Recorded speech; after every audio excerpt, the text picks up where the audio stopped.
കോതമംഗലത്തെ 6 വയസ്സുകാരിയുടെ കൊലപാതകത്തിന് മന്ത്രവാദവുമായി ബന്ധമില്ലെന്ന് സ്ഥിരീകരിച്ച് പോലീസ്. കോതമംഗലം സ്വദേശി നൌഷാദിന്റെ സ്വാധീനത്താൽ അല്ല കൊലയെന്നും കണ്ടെത്തി. ബാധ ഒഴിപ്പിക്കാൻ എന്ന പേരിലായിരുന്നു രണ്ടാനമ്മ അനീഷുമായി നൌഷാദ് ബന്ധം സ്ഥാപിച്ചത്.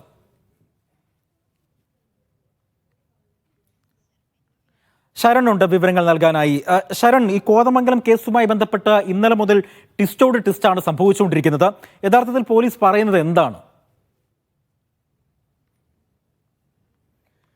അജി, ഈ കേസിന്റെ തുടക്കം മുതൽ തന്നെ പല ട്വിസ്റ്റുകളും ഉണ്ടായിരുന്നതാണ്. അതുകൊണ്ട് തന്നെ ഇനിയും ഒരു ട്വിസ്റ്റിന് സാധ്യതയുണ്ട് എന്നുള്ളതാണ് പോലീസ് പരിശോധിച്ചത്. എന്നാൽ പോലീസ് നിലവിൽ പറയുന്നത് ഇതൊരു ദുർമന്ത്രവാദ കൊല അല്ല എന്നുള്ളതാണ്. നേരത്തെ ഇത് ദുർമന്ത്രവാദ കൊലയാണെന്നുള്ള സംശയത്തിലാണ് പോലീസ് വലിയ രീതിയിലുള്ള അന്വേഷണം നടത്തിയത്. അതിന്റെ ഭാഗമായിട്ടാണ് കോതമംഗലം സ്വദേശിയായ നൌഷാദിനെ ഇന്നലെ വൈകിട്ട് കസ്റ്റഡിയിലെടുത്ത് മണിക്കൂറുകളോളം വിശദമായി ചോദ്യം ചെയ്തത്. പ്രധാനമായും പോലീസ് നേരത്തെ കണ്ടെത്തിയിരുന്നത് ഈ ദുർമന്ത്രവാദം നടത്തുന്ന ആളാണ് നൌഷാദ്. അതായത് കോതമംഗലം അടക്കമുള്ള പ്രദേശങ്ങളിൽ ദുർമന്ത്രവാദം നിരന്തരം ചെയ്യുന്ന ആളാണ് ഈ നൌഷാദ്. നൌഷാദുമായിട്ട് ഈ രണ്ടാനമ്മയായ അനീഷയ്ക്ക് ബന്ധമുണ്ട്. അത് എങ്ങനെയെന്ന് ചോദിച്ചാൽ, അനീഷയുടെ ബാധ ഒഴിപ്പിക്കാൻ എന്ന പേരിൽ ഈ നൌഷാദ് പലപ്പോഴായി വീട്ടിലെത്തിയിരുന്നു എന്നുള്ളതാണ്. അങ്ങനെ ദുർമന്ത്രവാദം വീട്ടിലടക്കം നടത്തിയിരുന്നു എന്നുള്ള. അപ്പോൾ ഇരുവരും തമ്മിലുള്ള ബന്ധത്തിൽ ഈ നൌഷാദിന്റെ സ്വാധീനത്താലാണോ അനീഷ ഈ കുട്ടിയെ കൊലപ്പെടുത്തി എന്നുള്ളതാണ് പോലീസ് പരിശോധിച്ചത്. എന്നാൽ നിലവിൽ പോലീസ് പറയുന്നത് നൌഷാദിന് ഈ കൊലപാതകവുമായി നേരിട്ട് ബന്ധമില്ല എന്നുള്ളതാണ്. അതായത്